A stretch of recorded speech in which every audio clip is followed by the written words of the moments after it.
Fidel Castro was a key figure in the history of the Cold War. He aided the first communist revolution in the Western Hemisphere. A tremendous personal triumph, Castro rode in glory into Havana. Cubans, hundreds of thousands of them, gave him a hero's welcome. And, of course, was a key person in the Cuban Missile Crisis. Unmistakable evidence has established the fact that a series of offensive missile sites is now in preparation on that imprisoned island. A communist in the West would obviously catch the attention of the USA, who would enact temps on his life.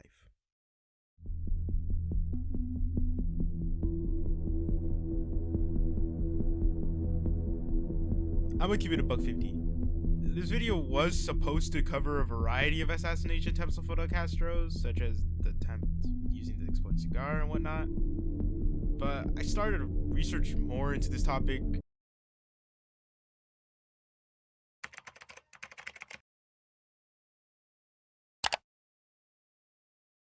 Before anyone asks, yes, I know Wikipedia is not really a site to find credible information, but whatever, cut me some slack, okay? Anyways, I stumbled upon this section talking about the first assassination attempt on Fidel Castro. The too long didn't read version is the CIA hired some members of the mafia to assassinate Fidel Castro using poison pills. The parts that caught my interest was the CIA and mafia. So naturally I dug and investigated. First, start with the CIA project itself.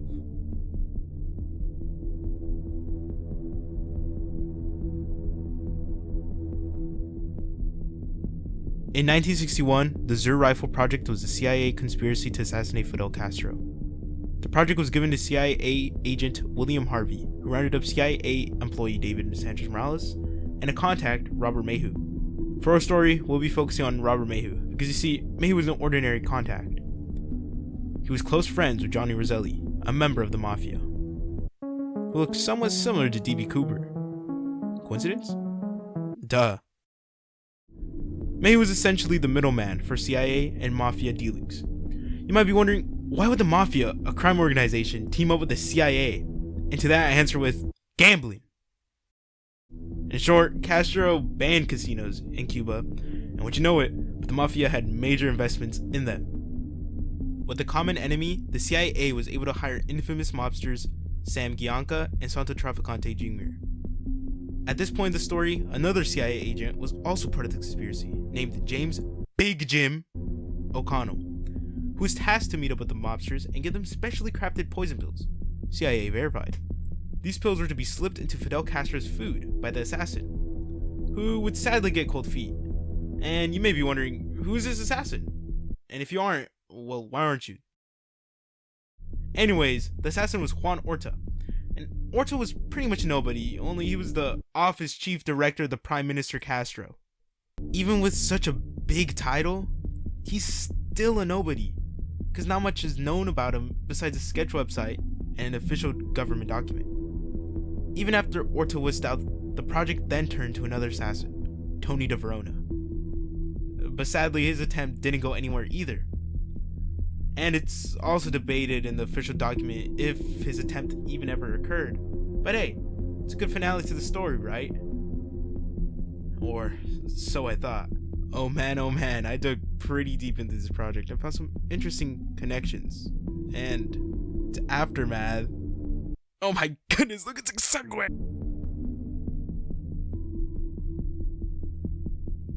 After the project was discontinued due to new arrangements between the US and the USSR, the Zur Rifle would be brought up again because something happened to the President of the United States.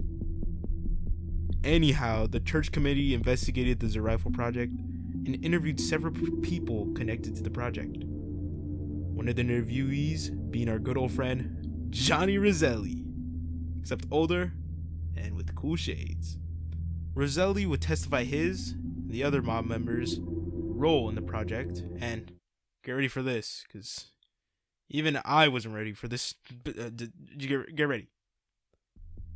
But he swore that the CIA hired a hit team from Zur Rifle to kill JFK. JFK and his assassination will be covered in a whole other video, but what? Huh? What? There's so many connections happening from a forgotten project. Like, you can't even find this project anymore. Like, you look it up, you only get one source. Okay. Back to Roselli. While after his interview, he was warned by a buddy of his that there was a contracted hit on his head made by Santo Trafficante. Sadly, after he was warned, 1976, Roselli would go out to play a round of golf, but would not be seen alive again. His body would be found in the north coastline of Florida. In verbatim, he had been corroded. Roselli's legs had been sawed off and squashed into the drum with the rest of his body. Till this day, many still debate whether the killing was done by the CIA or the Mafia. Nevertheless, Roselli was silenced, and his inside information was lost to the cosmos.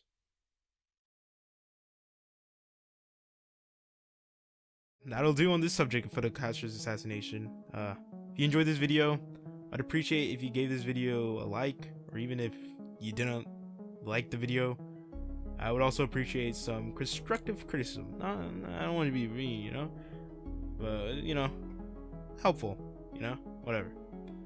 And if you're still hungry for historical information, or even other types of video essays, like, I don't know, something to do with video games, maybe, you never know, I suggest you subscribe and await the plentiful content I have in the works. Because, oh boy, this is not the only video I'm going to be posting on this channel, alright? Alrighty? Alright. Thank you for watching.